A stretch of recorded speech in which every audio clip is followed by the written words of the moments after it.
Eu pensei numas.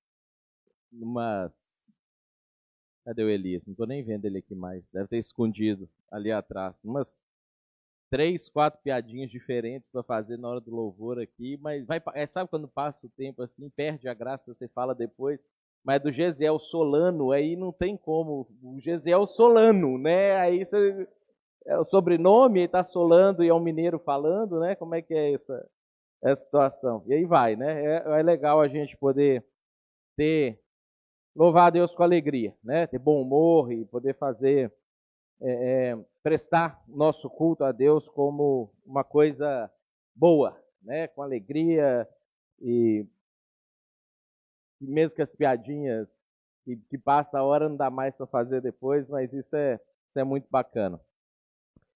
A gente tem hoje acho que nós estamos no slide negro ali, eu acho, se eu não me engano. É isso, né? Então, vamos colocar, o slide do tema.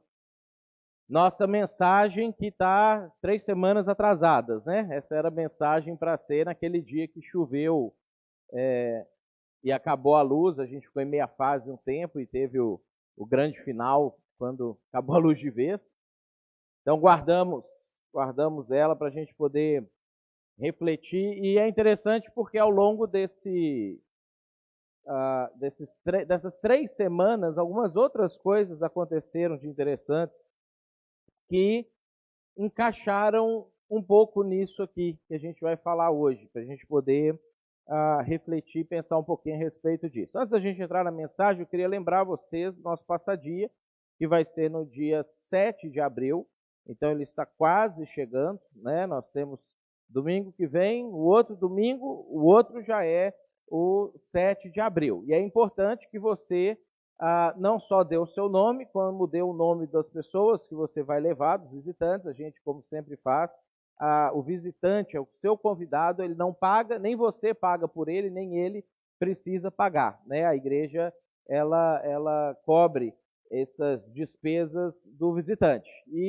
Mas você tem que pagar o seu, né? É importante que você faça isso, porque como Elias mencionou aqui, o nosso caixa, ele foi limpo pelo piso, né? O piso levou ele embora. E a gente tem que acertar para reservar o lugar lá. Então é importante que você faça o seu acerto, você que vai no passadia e não é visitante da igreja, para que a gente possa cobrir ali o acerto da reserva do lugar.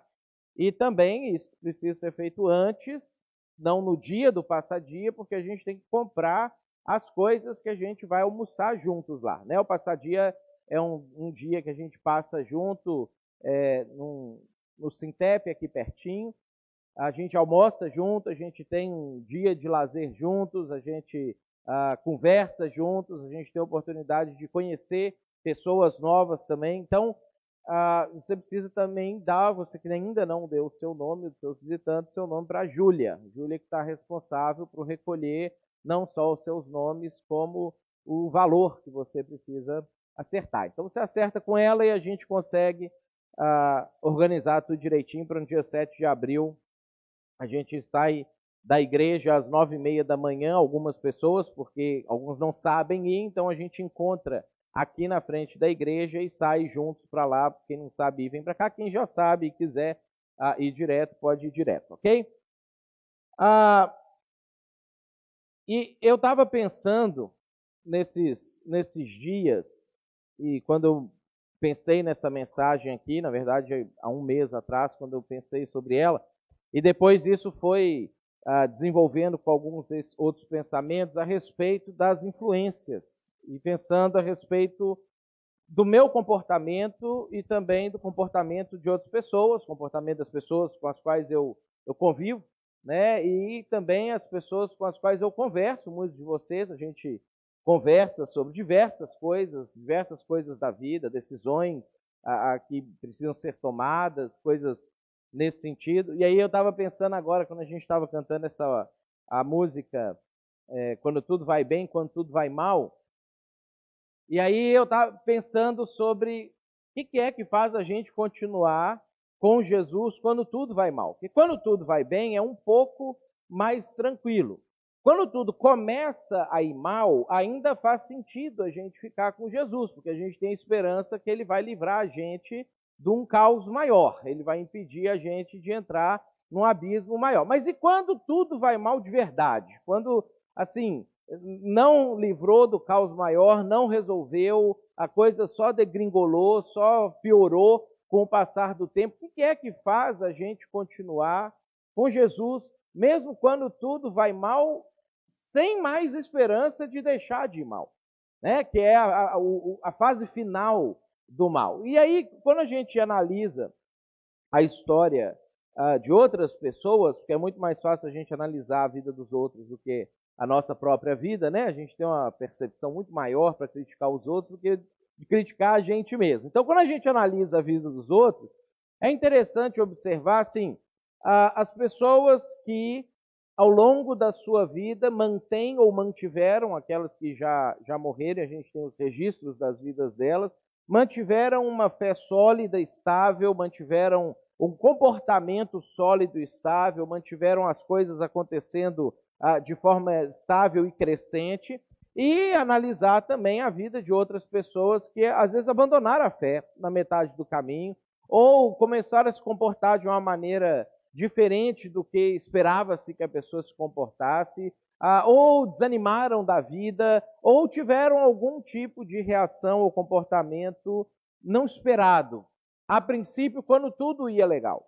Então, quando a gente analisa essas coisas, a gente começa a pensar sobre essas forças, vamos chamar assim, que nos levam a tomar decisões, a sentir o que nós sentimos, que nos leva em momentos críticos, aonde você está diante de uma porta e você entra ou não entra, você está trilhando um caminho e aí ele chega numa bifurcação e você precisa ir para a direita ou para a esquerda. O que é que faz você escolher e você tomar a decisão que você toma?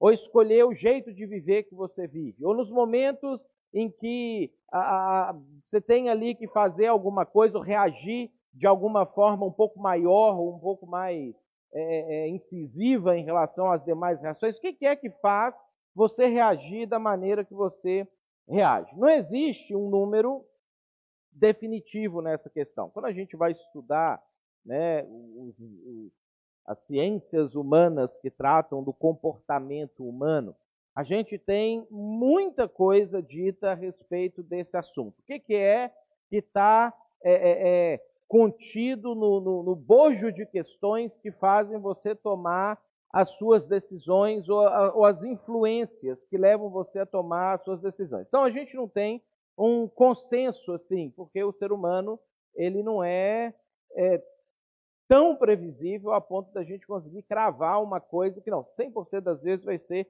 desse jeito aqui. Mas o ser humano, ele é de certa forma previsível, de forma que a gente consegue estimar ou jogar em estatísticas como que é que a gente se comporta. E em comum de todos os livros, artigos, as pesquisas que eu fiz pensando sobre isso, analisando sobre isso, a gente tem que mais de 65% das decisões que você toma e dos sentimentos que você tem não vem de dentro de você.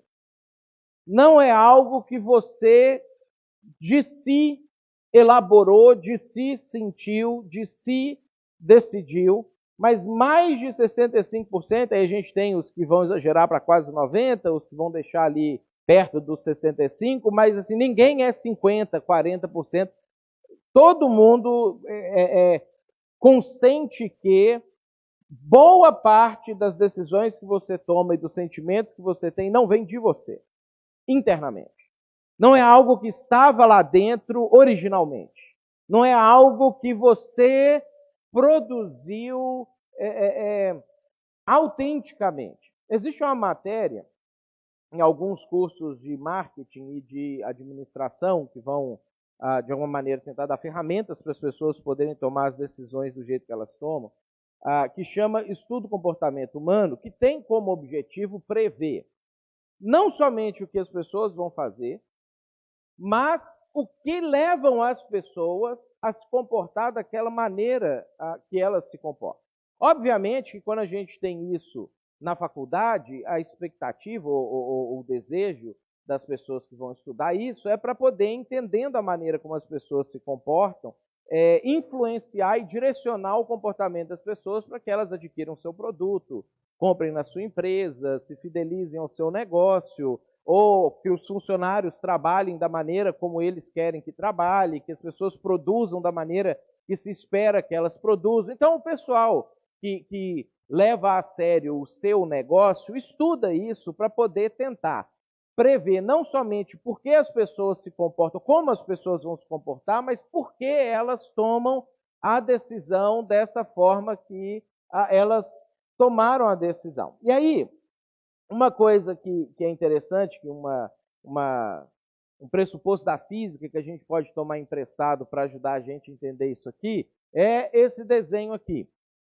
Quando você tem o efeito daquilo que acontece na sua vida, não é o momento que você tomou a decisão daquilo acontecer. Por mais que na nossa cabeça, como a gente tem uma dificuldade de fazer uma análise da nossa vida de maneira geral, a gente imagina que quando isso acontece na vida é porque a gente tomou a decisão aqui. Na verdade, quando você tem uma produção de algo na sua vida, e até mesmo uma decisão que você toma de súbito, alguém chega e fala assim, vamos para a direita ou vamos para a esquerda? Você fala, vamos para a direita. Essa decisão você tomou muito tempo antes.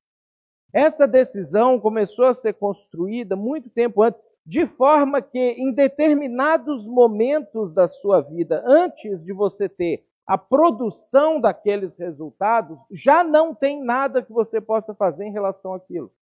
Você já não tem mais como impedir determinadas coisas de acontecerem na sua vida.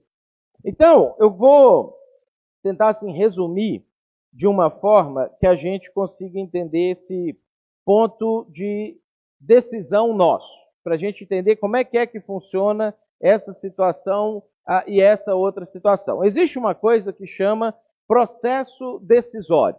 Aí os cientistas do comportamento humano elaboraram isso mais ou menos dessa forma, que é como que você caminha para tomar uma decisão na sua vida. Então você tem o reconhecimento da necessidade, aí você sente vontade de fazer alguma coisa, você começa a buscar informações a respeito daquilo, como que você pode satisfazer essa necessidade, qual é a coisa, o produto, a pessoa, a atitude que vai satisfazer aquela necessidade que você tem. Aí você avalia as alternativas que surgem diante de você, você toma a decisão, você experimenta aquilo, depois você avalia a experiência, vê se aquilo foi bom, não foi bom, aquilo foi produtivo, satisfez a sua necessidade, não satisfez a sua necessidade, e aí, por fim, você assimila ou descarta aquilo ali. Se aquilo satisfez você, você assimila aquilo para a sua vida, passa a ser uma nova forma de ver a vida, um novo hábito, uma nova aquisição, uma nova compra, um novo relacionamento na sua vida. Você encaixa isso aqui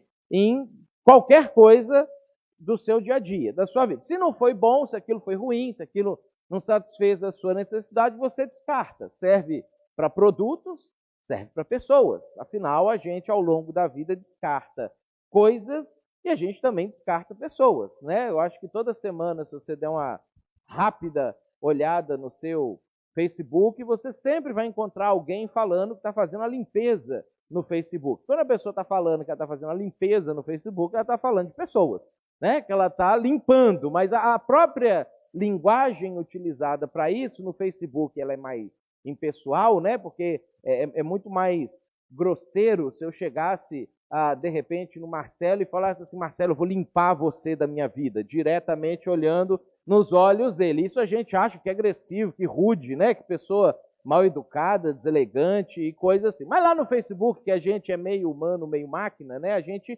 põe para fora as coisas de um pouco mais do jeito que vem na cabeça da gente. Essas coisas, se a gente vai descartar coisas, hábitos ou pessoas da nossa vida, elas acontecem a partir desse processo decisório que a gente tem na vida da gente. Aí eu quero então que a gente volta aqui no iniciozinho para pensar um pouquinho sobre o reconhecimento da necessidade. O reconhecimento da necessidade ele acontece quando o ser humano ele se encontra, ou sente ou percebe a diferença entre o que ele acha que é o ideal para a vida dele e o que ele tem na vida dele. Ou seja, o início do processo decisório a gente poderia chamar na nossa linguagem do dia a dia de insatisfação. É o momento que você fica insatisfeito. Você olha para a sua vida e você fala assim, não é do jeito que eu queria que tivesse. Você olha para os seus relacionamentos e você fala, não é do jeito que eu queria que tivesse. Você olha para o seu padrão financeiro e você fala, não é do jeito que eu queria que tivesse. Você se insatisfaz com aquilo. Porque você tem um ideal de como deveria ser.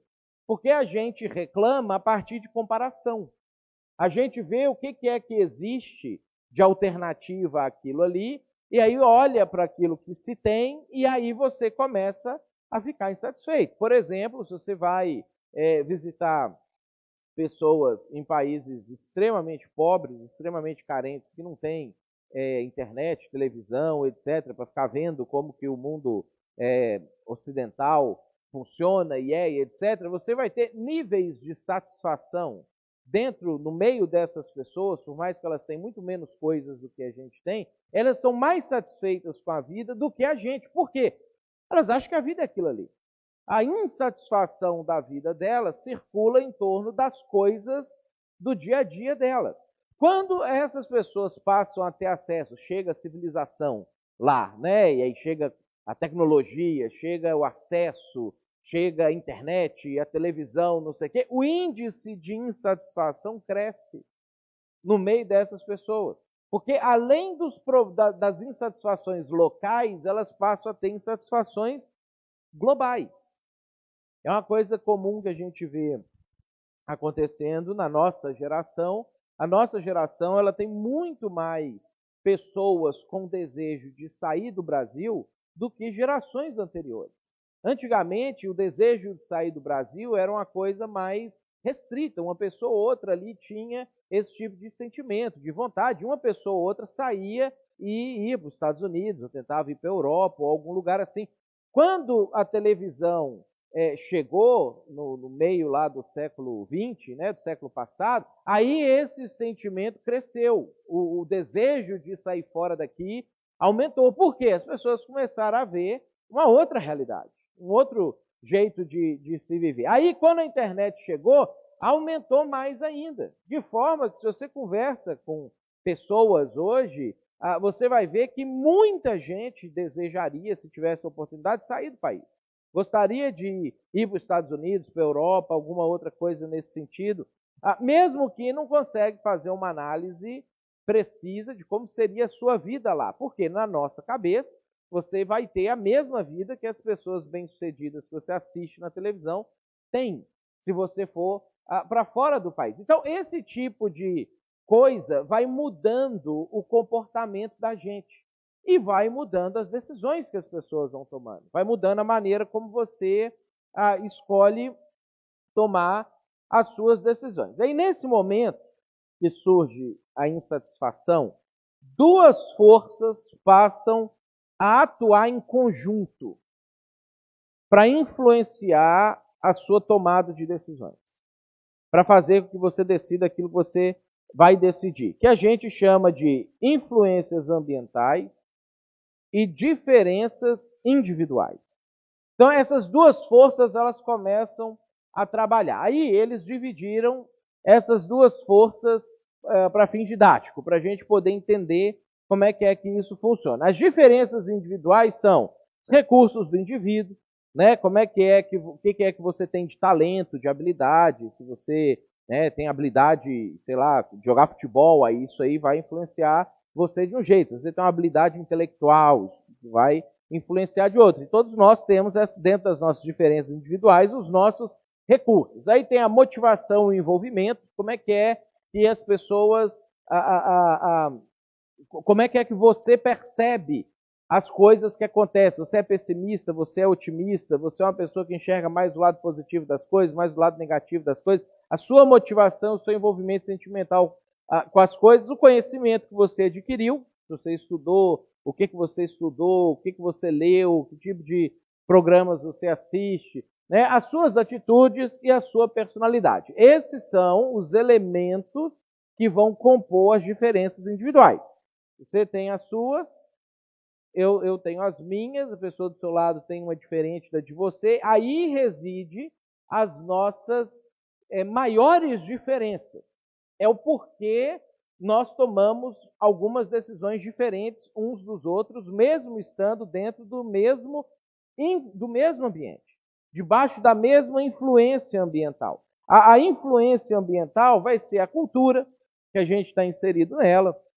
A nossa cultura, ela enxerga as coisas de uma forma muito particular e a gente se sente à vontade de enxergar da mesma maneira. De vez em quando, um de nós assim se insurge com a cultura e tenta ser contracultural, etc., mas isso é por conta daquelas diferenças individuais. Tem gente que é mais do contra. Em regra, a gente não se insurge, a gente assimila a cultura. A classe social, né?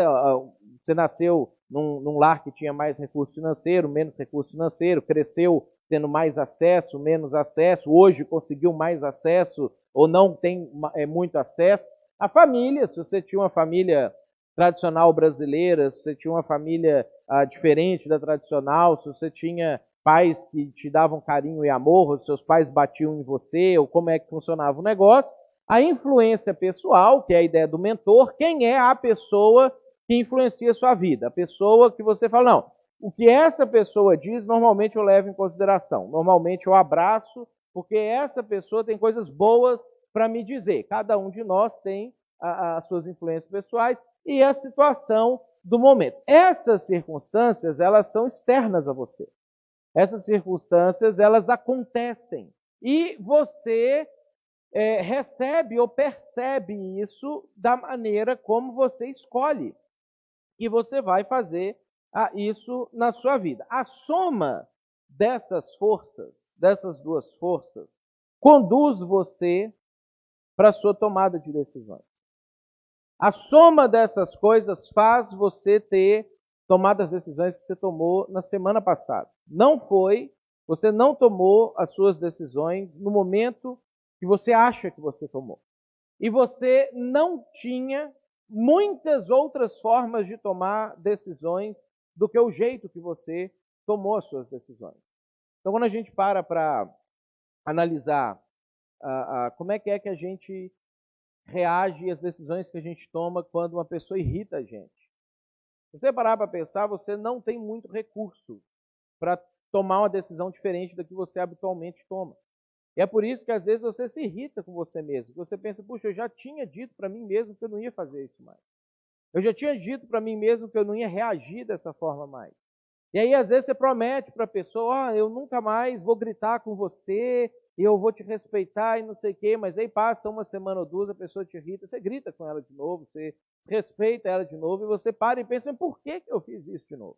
Por que eu não consigo tomar uma decisão diferente? Por que eu não consigo reagir diferente? Ou lá no ambiente de trabalho, você está lá no ambiente de trabalho e as pessoas do seu entorno lá têm um comportamento que te incomoda e aí você fica passionalmente envolvido ou envolvida com aquela situação, e aí você sofre por causa daquilo e não sei o quê, e depois você para e pensa, não, é só um trabalho, né? Isso aqui é só o trabalho, as pessoas estão fazendo aquilo que elas iriam fazer naturalmente, eu nunca mais vou me envolver emocionalmente com o meu trabalho, eu vou chegar lá, vou fazer as coisas que eu tenho que fazer, mas chega na semana seguinte, você faz de novo. E aí você pensa, por que eu fiz de novo? Então, isso acontece por conta da soma dessas duas forças em você. Isso conduz você para tomar as suas decisões. Aí, lendo os artigos, esses todos, que falam sobre esses assuntos e trabalham esses assuntos, a gente tem o que é a reação a esse assunto.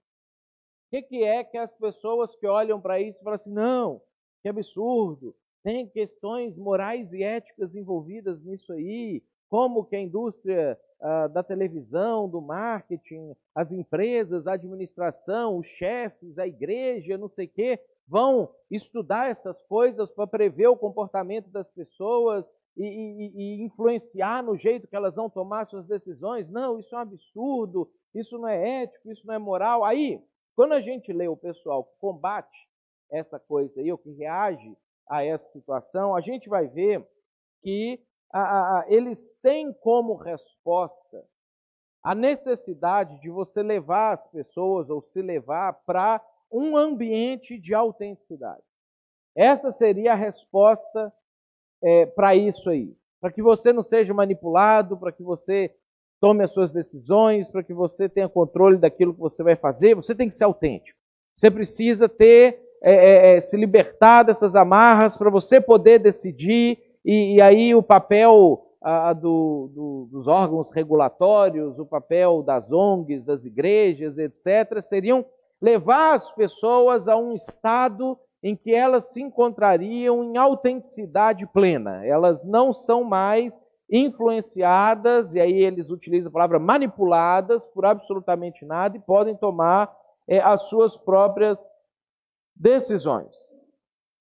Agora, isso é impossível.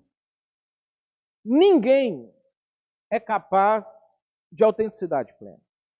Ninguém é capaz disso.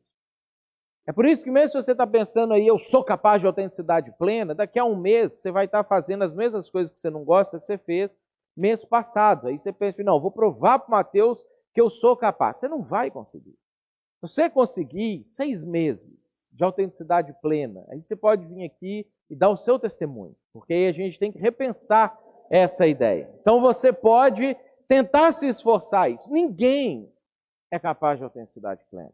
Aquilo que nós chamamos de autenticidade é um outro passo dentro desse sistema que leva a gente a tomar as decisões do jeito que a gente toma. Porque quando você pensa que você é autêntico, na verdade você está se filiando a uma corrente dos autênticos, que todos os autênticos reagem desse jeito.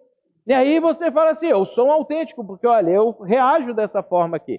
E na verdade ela se inseriu num ambiente que torna ela tão previsível quanto eu e quanto você é previsível.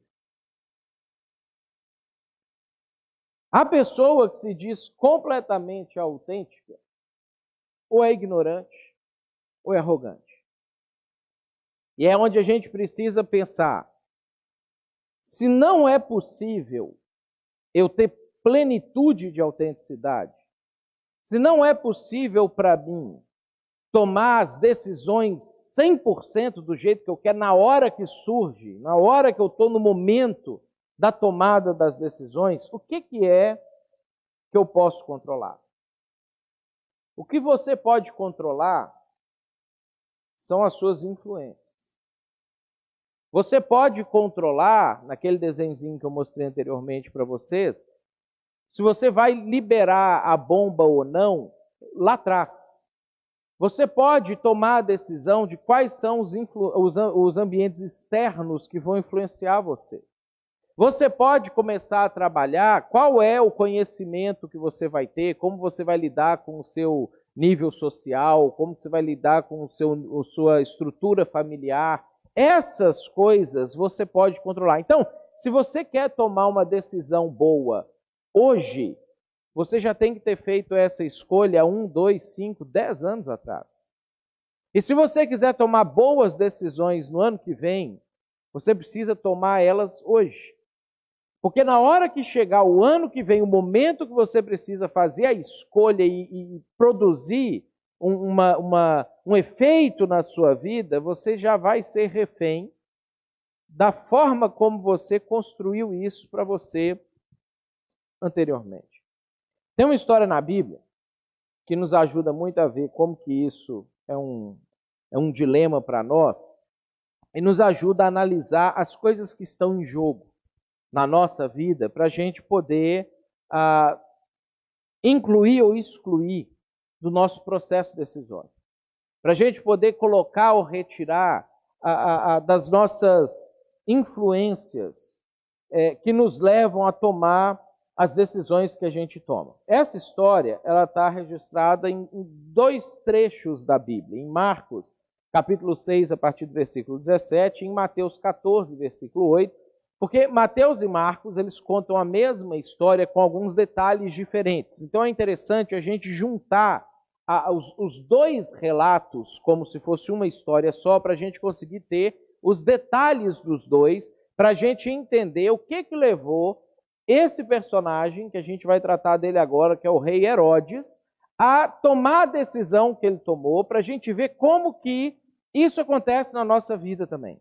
Como que essas coisas influenciam a nossa vida, o nosso processo decisório. Lá em Marcos capítulo 6, então, a partir do versículo 17, a gente tem o início dessa história. Vou contextualizar rapidamente para vocês essa situação aqui. Herodes era tipo um sobrenome, tá? É um nome de uma dinastia.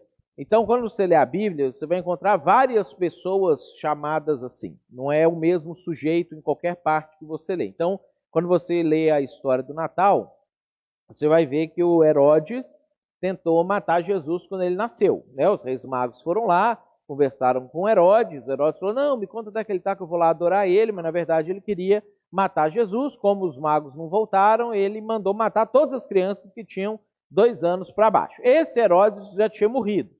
Esse Herodes aqui é o filho do Herodes que tentou matar Jesus. E é o pai do Herodes que Paulo vai ter uma conversa com ele lá em Atos, no finalzinho de Atos, lá para o capítulo 22, 24, por ali. Então são vários Herodes, esse é o Herodes do meio. O Herodes do meio, ele viveu naquela situação que ele não precisou conquistar o reino e ele não teve a ameaça de perder o reino.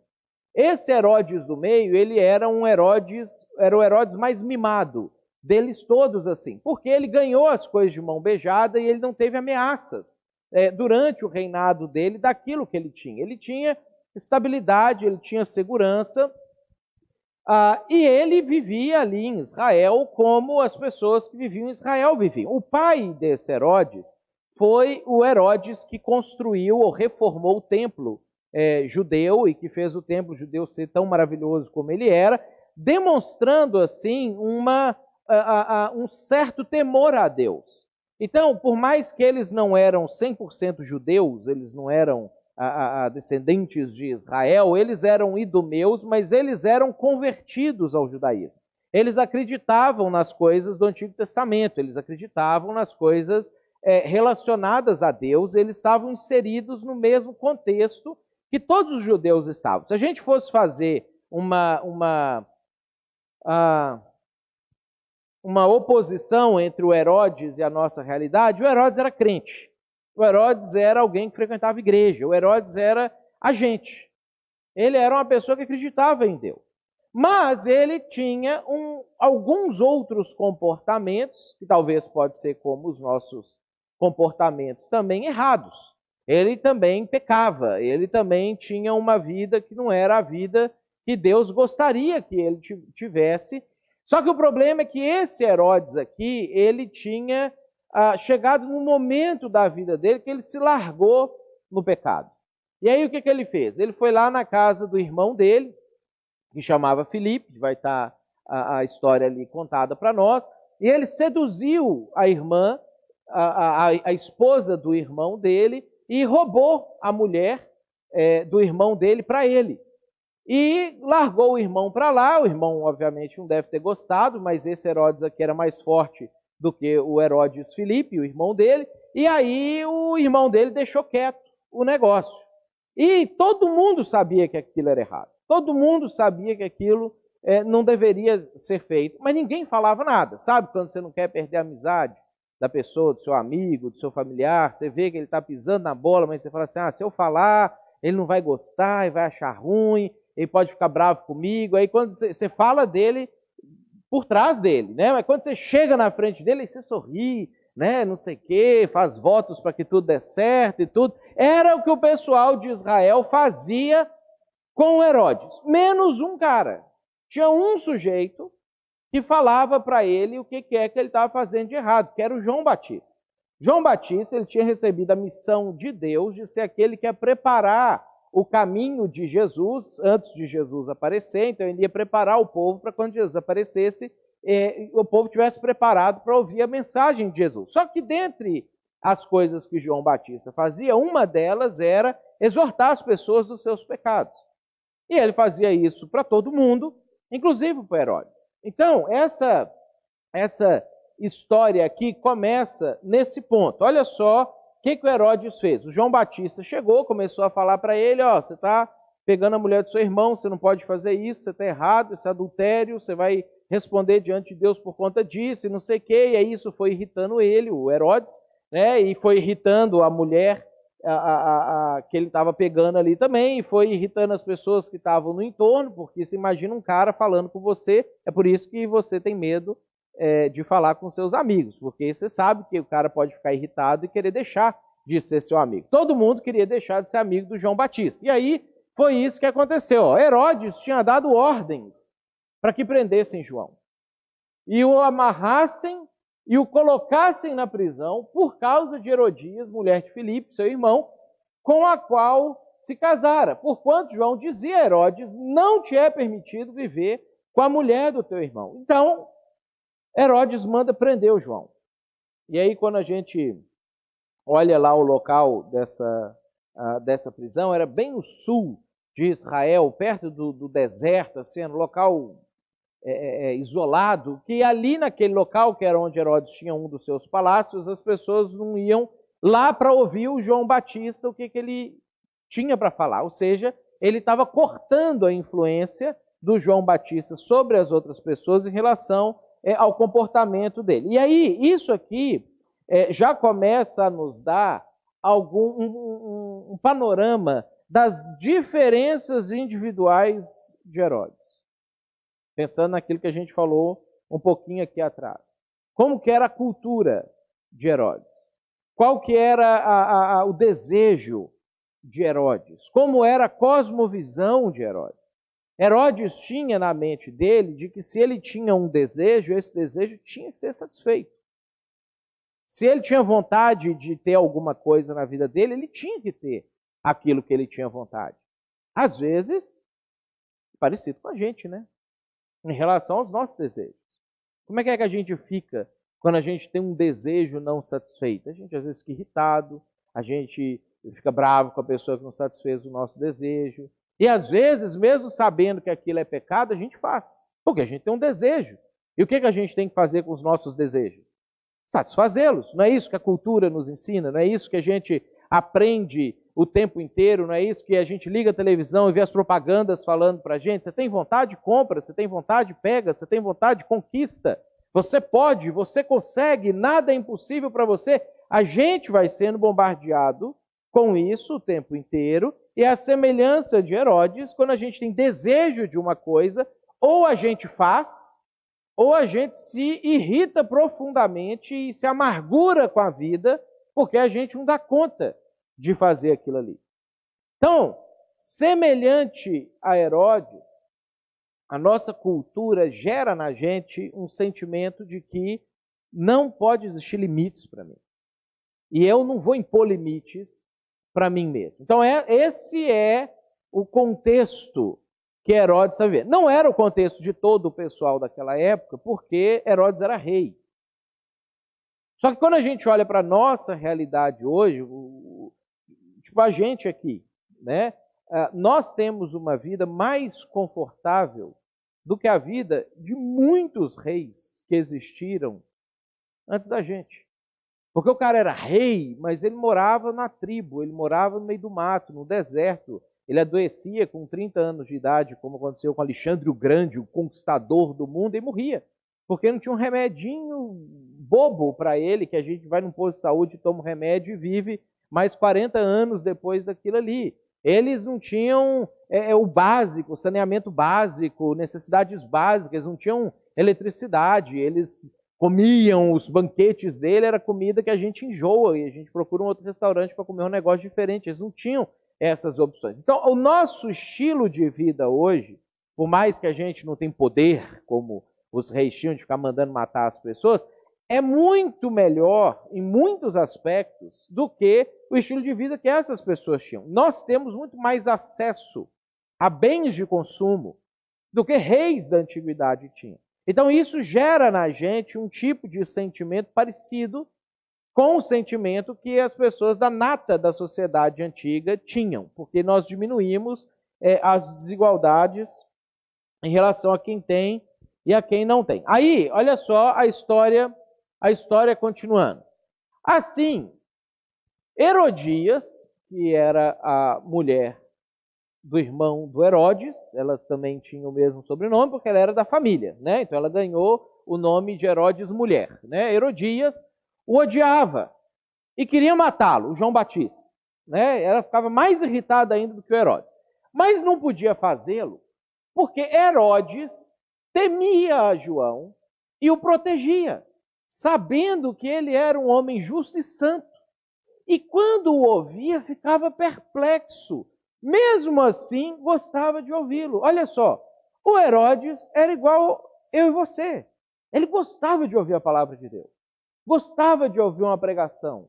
Gostava de ouvir alguém falando o que é que Deus pensava sobre a vida que ele estava levando. Gostava de ouvir uma explicação. E olha que o João Batista nem fazia com slides, assim, essas coisas, né, legais e tudo. Herodes gostava de ouvir. Mesmo que essa expressão aqui, ó, quando ouvia ficava perplexo, não é um perplexo de admiração, é um perplexo de dar uma revolta. É aquele negócio assim, quando você escuta uma coisa que é exatamente aquilo que você faz, você não concorda que você tem que fazer diferente, você fala, mas que droga ouvir um negócio desse. Mas depois passa um pouquinho de tempo e você, mas eu quero ouvir de novo aquele negócio lá. Isso aqui mostra pra gente um outro aspecto das diferenças individuais de Herodes. Herodes era quase crente de verdade. Ele era crente no papel, ele estava no hall de membros da igreja dele, e ele era quase crente de verdade, porque ele tinha, sim, um temor pelo Senhor. Ele sabia que Deus é sério.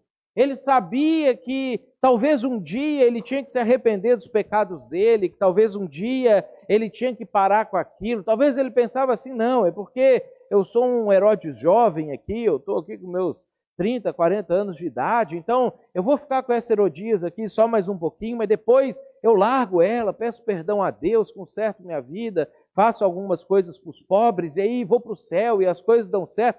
O Herodes acreditava nas mesmas coisas que a gente acredita. Nas mesmas coisas. E por causa disso, ele não deixava a Herodias matar o João. Ele sabia que o João era justo e santo, ou seja, o parâmetro de certo e errado de Herodes estava legal, estava correto. Ele sabia o que era certo e o que era errado, ele nem ficava se justificando, não. Mas eu faço isso porque o João Batista não sabe o que eu passo no meu dia a dia. Não, ele não justificava, ele sabia bem certinho das coisas e gostava de escutar a palavra de Deus pregada por João Batista. Mesmo que o João Batista falava que ele estava pecando.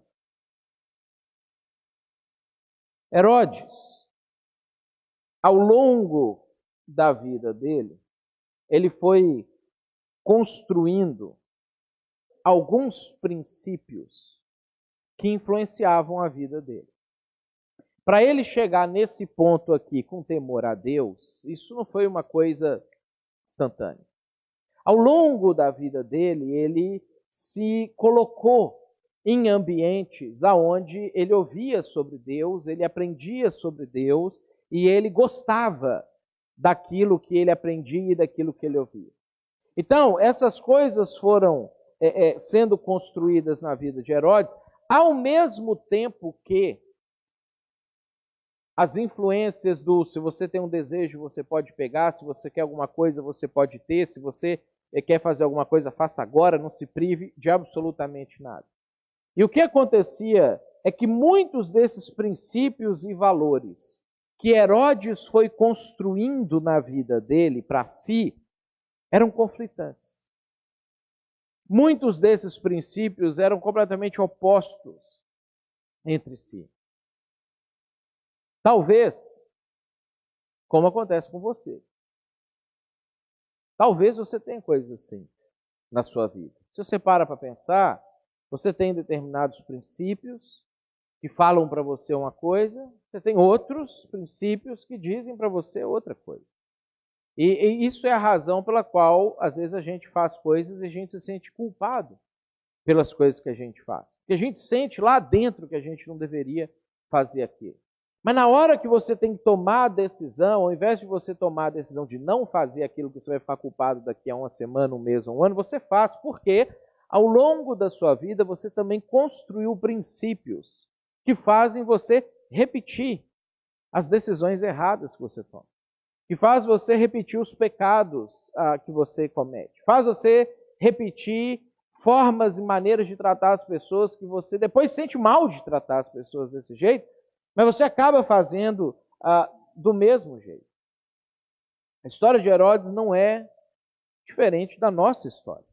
Olha só como que a história, então, prossegue. Finalmente, chegou uma ocasião oportuna.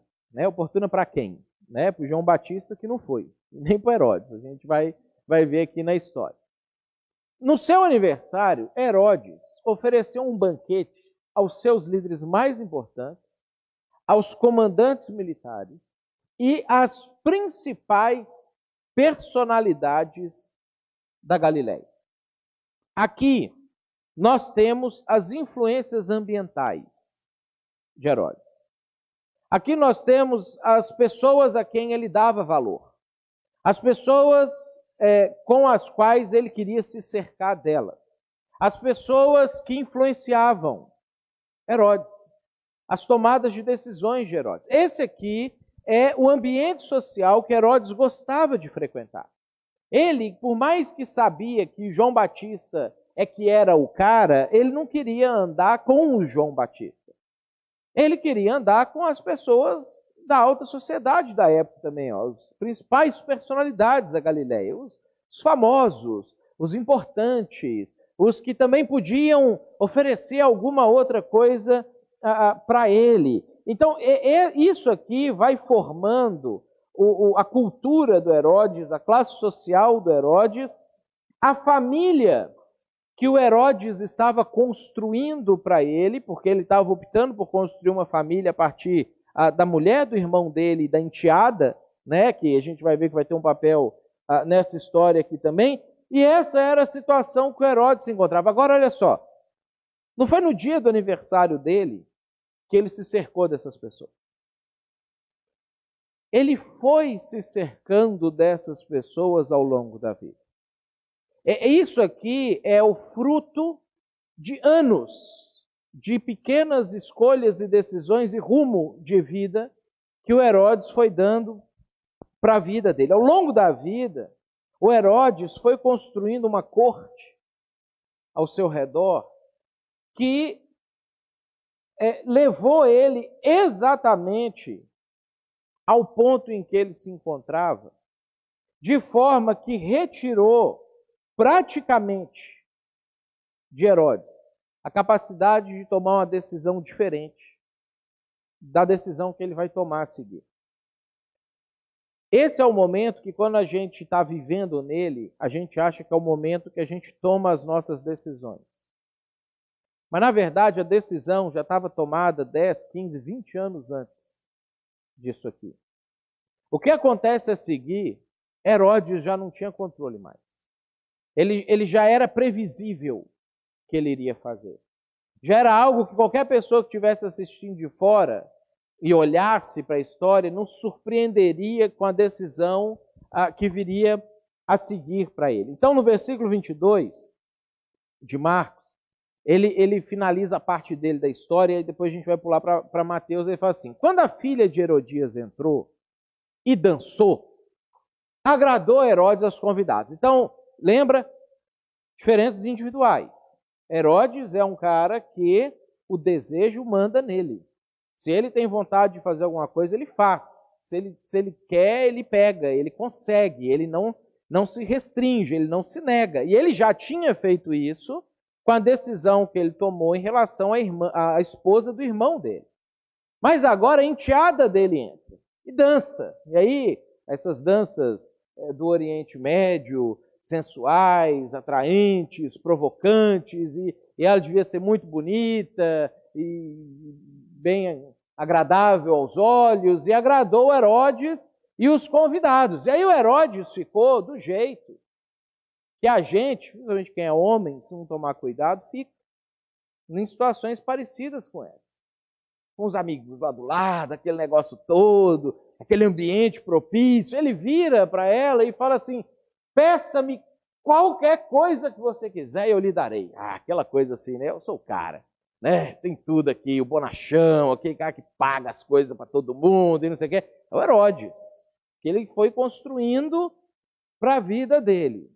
E prometeu-lhe, sob juramento, seja o que for que me pedir, eu lhe darei até metade do meu reino.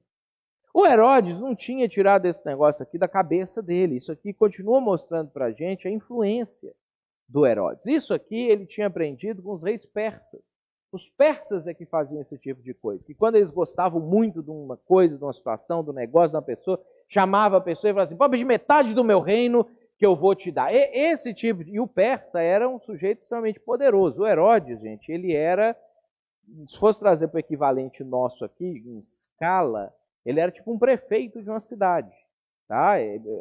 Se a gente for jogar em escala, a gente chamava de rei, mas era um prefeito de uma cidade. Israel inteira, né, era a região metropolitana de Porto Alegre, não era muito maior do que isso, não. Em população bem menor do que essa região. Mas ele estava achando que ele era dono do mundo, era porque é o que ele construiu para ele ao longo do tempo. O ego dele, a forma dele enxergar o mundo, era semelhante a Xerxes, aos persas, aos grandes imperadores da história. E aí, a gente tem o ápice da festa, o ápice do prazer, que são justamente aquelas situações que a gente, de forma iludida, acha que são as situações que vão durar para sempre. E que a gente esquece que muitas vezes as decisões que a gente toma ou as atitudes que a gente tem nesses momentos trazem para a gente consequências terríveis depois.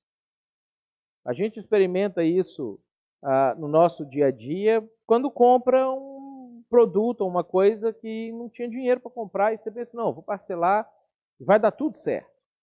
E aí depois, um mês depois, você não precisa mais daquele produto, ele não é tão mais legal assim, e o juro do cheque especial, do banco, o rotativo do cartão está ali te incomodando, te dando dor de cabeça, tirando o seu sono. E aí, mas porque no ápice do prazer, você não consegue negar o seu poder de ter tudo o que você quer. Herodes, ele está exatamente nesse momento. E aí Mateus, que também relatou essa história, ele termina de contar a história, ele vai detalhar mais o miolo da circunstância, e aí a gente vê isso lá no capítulo 14 de Mateus, no versículo 8. Quando a filha de Herodias escutou essa oferta do Herodes, ao invés dela imediatamente pedir alguma coisa, ela foi consultar a mãe dela. E influenciada por sua mãe, ela disse: dá-me aqui num prato a cabeça de João Batista. E agora? Ele tinha prometido para ela o que ela quisesse. A semelhança dos persas, ele devia ter na mente dele também que uma vez que o rei dá uma palavra, ele não pode voltar atrás. Ele não pode revogar. A gente vê isso lá com Daniel, essas coisas acontecendo. E aí o que a gente vê aqui é influência sobre influência. O Herodes está preso numa teia de influências que ele teceu para si, que ele foi escolhendo ao longo dos anos, apesar do João Batista falar para ele, cara, não faz isso, não toma suas decisões desse jeito, não vive a vida desse jeito, não mede a sua vida dessa forma, as suas necessidades dessa forma. Ele foi costurando uma rede de influências para si que culmina nessa situação. E essa rede de influências prende Herodes de forma que leva ele a tomar a pior atitude que ele podia tomar na vida dele. Praticamente assinando a sentença de inferno da vida dele. E aí, o rei ficou aflito quando ele ouviu isso, porque a gente vê, ele gostava do João. Ele sabia que o João era correto. Ele sabia que ele era santo. Mas por causa do juramento e dos convidados, por causa daquilo que ele veio construindo ao longo de anos na vida dele, por causa do ambiente externo e das individualidades dele, ordenou que lhe fosse dado o que ela pedia e mandou decapitar João na prisão. A sua cabeça foi levada num prato, entregue à jovem, que entregou para sua mãe. Levado pelas influências, o Herodes fez aquilo que ele sabia que ele não podia fazer. Que ele sabia que ele não devia fazer. Mas ele não conseguiu fazer diferente. Ele se encontrou numa situação que racionalmente ele tinha certeza absoluta que era estupidez fazer aquilo, mas ele fez. Porque Herodes já tinha perdido a capacidade de tomar decisão naquele momento. A decisão de matar João Batista já tinha sido tomada muitos anos antes. Ela só foi consumada agora, quando surgiu a oportunidade. Ele já estava preso àquilo que ele mesmo construiu ao longo da vida dele. E quando a gente olha para isso aqui, a gente precisa parar para pensar como é que a gente está lidando, gerenciando, não as nossas decisões, mas as nossas influências. Aquilo que está influenciando a gente. Controle as suas influências para que você não perca o controle das suas atitudes. Se você não controlar aquilo que influencia você, você vai continuar tomando decisões erradas na sua vida. Você vai continuar se enredando em coisas que você sabe que você não deveria se enredar. Você vai continuar se endividando, você vai continuar brigando com as pessoas que você ama, você vai continuar pecando contra o Senhor, você vai continuar sendo mal-sucedido na sua vida profissional, na sua vida acadêmica, você vai continuar vivendo essas coisas que você já sabe que você não deveria viver, e aí para cada um de nós, às vezes por as nossas individualidades são coisas diferentes, mas você vai continuar fazendo aquelas coisas que você sabe que você não deveria fazer, porque você tenta tomar a decisão na hora em que a situação surge diante de você. E você pensa assim, não, está tudo sob controle, amanhã, a hora que aquilo acontecer, eu vou tomar a decisão certa. E não toma. Porque as suas influências não estão debaixo de controle. Quem cerca você hoje? Que livros você lê? Ou você deveria ler e não está lendo? Que filmes emocionam você? Quando você sente assim, você assiste um filme e você tem uma coisa assim, sempre que tem uma cena assim, você se emociona, você arrepia, você fala, nossa, que legal, é isso aí. O que é que tem naquilo que faz você sentir as coisas que você sente? Isso diz muito sobre a gente. Isso diz muito sobre as nossas influências. Que a série faz você fantasiar que você é o protagonista daquela série. Você assiste e você fala assim, nossa, eu queria ser igual a essa pessoa aqui. Quem que é esse personagem? Quem que é essa pessoa? O que ele faz? Quais são os valores dessa pessoa? Colocando a vida dessa pessoa à luz daquilo que Jesus disse para a gente que deve ser a vida, ele é aprovado, ele é reprovado pelas coisas que Jesus colocou para a gente. Quem são as pessoas que você ouve incondicionalmente? Não tem, eu sou autêntico. Não é. Tem gente que o que aquela pessoa fala é referência para você. Que o que aquela pessoa fala, e a gente é assim. Você não pode escolher deixar de ouvir pessoas. Mas você pode escolher quem você vai ouvir. Você pode escolher quem são as pessoas que vão influenciar você. Quem são as pessoas que você prestando conta para elas das decisões, das coisas que você faz na sua vida, o feedback que ela der para você sobre aquilo ali vai ser levado em consideração por você. Quem são essas pessoas? Quem são as pessoas que, quando você está perto delas, você não quer decepcionar? Tipo Herodes ali, no meio da corte, no meio da alta sociedade da Galileia, ele pensou, se eu não matar o João, o que eles vão pensar de mim? Quem são as pessoas que você pensa, o que é que elas vão pensar de mim se você fizer ou você não fizer determinada coisa? Se você tiver um determinado nível social ou não tiver, se você fizer a viagem ou não fizer a viagem, se você sair para a festa ou não sair para a festa, se você comprar a casa nova ou não comprar a casa nova, se você ficar com o carro que você tem ou trocar de carro. Quem são essas pessoas que influenciam você? Você precisa determinar ativamente quem influencia você, em todos os níveis. Você precisa começar a tomar boas decisões daqui a 5, 10 anos hoje. Você precisa começar a se condicionar a optar pelas coisas certas no futuro, hoje. Porque essa semana que passou e você tomou decisões erradas, você já tomou as decisões porque você já se condicionou assim anteriormente. Você já construiu isso para você anteriormente.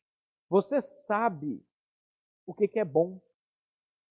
A gente às vezes lê lá em Oséias um momento que Deus ele chama lá o Oséias para falar com o povo, fala assim, meu povo perece porque lhe falta conhecimento, não sei o que, não sei o que. Esse era o problema do povo de Israel do século 7, 8 antes de Cristo.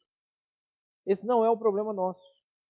Você não erra porque não sabia que você não podia fazer aquilo. É muito raro eu encontrar alguém que fala que fez um negócio errado porque não sabia qual era o jeito certo de fazer. Você sabe o que é bom, igual Herodes. Você sabe o que é justo, você sabe o que é correto, você sabe o que agrada a Deus. Sua dificuldade é em fazer aquilo que é bom. Para a gente finalizar, eu queria então deixar 3 dicas de formadores, de boas influências para você, que eu queria sugerir você, a quem sabe chegar hoje em casa, depois que você ou sair para jantar com o pessoal, ou fazer a janta em casa mesmo, ou pôr as crianças para dormir, sei lá. Você terminou de fazer aquilo que você ia fazer antes de você dormir. Quem sabe você sentar, pegar um caderninho, um bloco de notas no celular, sei lá, e determinar 3 coisas para você começar a construir de influência, para você tomar boas decisões. Primeira delas, estabeleça uma rotina de leitura da Bíblia e se empolgue com ela. Tenta começar a ler a Bíblia, tipo o que a gente fez aqui hoje à noite. Pega a história e tenta vivenciar a história, imaginar aquelas coisas acontecendo, como é que era o entorno, por que o cara tomou a decisão daquele jeito, o que influenciou, quem seria você naquela história, se você fosse o personagem principal, como é que você agiria, se você fosse o personagem secundário, estivesse interagindo com ele, como é que você agiria. Tenta estabelecer uma rotina de leitura bíblica para você e se empolgue com isso, como você se empolga com filmes, com séries, com outros livros, com outros personagens, com outras pessoas, para que você comece devagar a direcionar as suas decisões a partir dessas influências. Uma segunda coisa que é importante você fazer, estabeleça uma rotina de oração para você ser influenciado por Deus. E aí não é aquela oração que você senta e fala aquelas mesmas palavras de sempre, não é aquela oração que você senta e você apresenta para Deus os seus pedidos, isso aí você pode continuar fazendo, mas não é dessa que eu estou falando, não é aquela oração que você agradece, porque eu já tenho tanta coisa que Deus me dá que eu vou só agradecer, quem sou eu para pedir? Você pode continuar fazendo uma parte dessa oração se você quiser, embora Deus não se importa de você pedir para Ele as coisas, mas estabelece uma rotina de oração na sua vida, onde você senta para você perguntar para Deus, Deus, o que é que o Senhor gostaria de influenciar na minha vida? O que é que eu precisaria parecer mais com o Senhor na minha vida? E começa a conversar com Deus sobre isso. Deus, olha, as pessoas chegam perto de mim e me irritam. E aí eu fico sentindo uma coisa e eu acabo explodindo com as pessoas e eu acabo falando o que eu não devo. E eu vejo como que Jesus fazia ali. Ele se irritava na proporção de 10-1. Né? Eu estou me irritando na proporção de 1-1. Então, como que eu posso estender isso? Como que eu posso me irritar só com as coisas que são realmente irritáveis? Porque tem coisa que é realmente irritável. Tem coisa que Jesus fez chicote e chicoteou o pessoal. Tem coisa que tem que irritar mesmo. Mas tem muita coisa que não é aquilo tudo que você acha que é. Que você sente que é. Mas como que você pode mudar isso dentro de você para isso não extravasar para fora de você? Em terceiro lugar, estabeleça uma rotina de prestação de contas. Há pessoas sábias e cristãs, porque tem gente que é sábio e não é cristão, ele não vai te ajudar. E tem gente que é cristão e não é sábio, ele não vai te ajudar.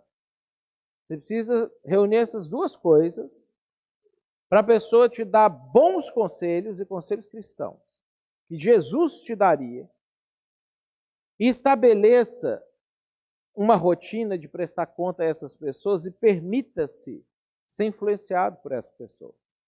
Começa a pensar quem é que eu não quero decepcionar. Coloca nesse hall de pessoas assim. Coloca nesse hall da sua corte pessoal, das pessoas que você chama para o seu aniversário, das pessoas que você gostaria de mostrar virtudes. Porque, não, eu sou humilde, eu não gosto de mostrar nada para ninguém. Mentira, claro que gosta. Todo mundo gosta de mostrar coisa para as outras pessoas, mas escolhe as pessoas certas para você mostrar as coisas. Escolhe essas pessoas e fala assim, essas são as pessoas que eu quero reunir para me gabar como eu estou sendo mais humilde, como eu estou sendo mais virtuoso, como eu estou sendo mais temente a Deus, como eu estou conseguindo superar problemas na minha vida, pecados na minha vida, ao invés de você direcionar isso para pessoas como as pessoas que o Herodes tinha escolhido. Controle as suas influências para que você não perca o controle das suas atitudes. Vamos ficar de pé para a gente orar?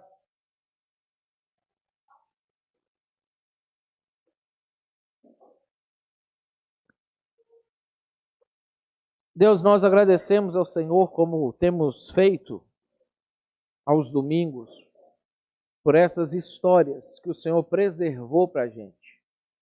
Nós agradecemos ao Senhor por ter trazido até os nossos dias esses relatos que podem modificar a nossa vida, que podem transformar o nosso coração, que podem mudar a nossa mente, que podem renovar a nossa mente, que podem fazer com que a gente dê um rumo totalmente novo para a nossa vida. Nós somos gratos, Deus, pela Tua palavra, que fala e entra dentro da gente, separando os propósitos e as intenções dentro da gente, que consegue nos expor para a gente mesmo, de forma que a gente possa melhorar, tomar boas decisões, receber boas influências. E nessa noite, Deus, nós queremos assumir esse compromisso com o Senhor.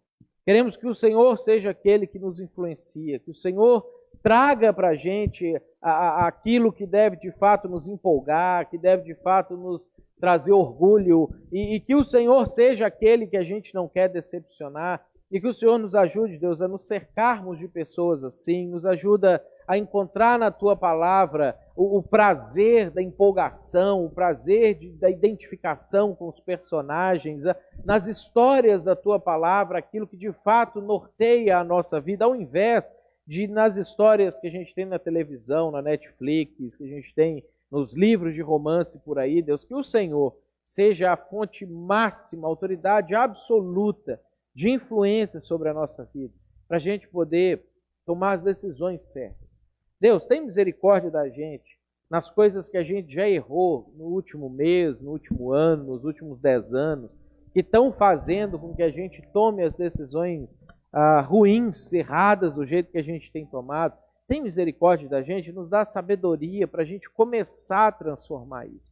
Para que, Deus, a gente possa tomar somente decisões boas para Ti, para o Teu reino, para nós, para as pessoas que nos cercam, boas para a vida abundante que o Senhor deseja que a gente tenha, para que, Senhor, a gente possa desfrutar de tudo aquilo que o Senhor tem para a vida da gente. Peço que o Senhor abençoe a cada um de nós. O Senhor nos dê uma semana abençoada, Deus, que o Senhor leve a gente em paz para casa, debaixo do Teu cuidado, da Tua proteção, livra a gente do mal e não deixa, Deus, a gente cair na tentação de nos cercarmos de influências malignas para a gente. Nós choramos agradecidos em nome de Jesus. Amém. E que o amor de Deus, o nosso Pai, que a graça do nosso Senhor e do nosso Salvador Jesus, e que a comunhão e a influência do Espírito Santo esteja sobre a sua vida, hoje e sempre. Amém. Segue no sol, segue na chuva.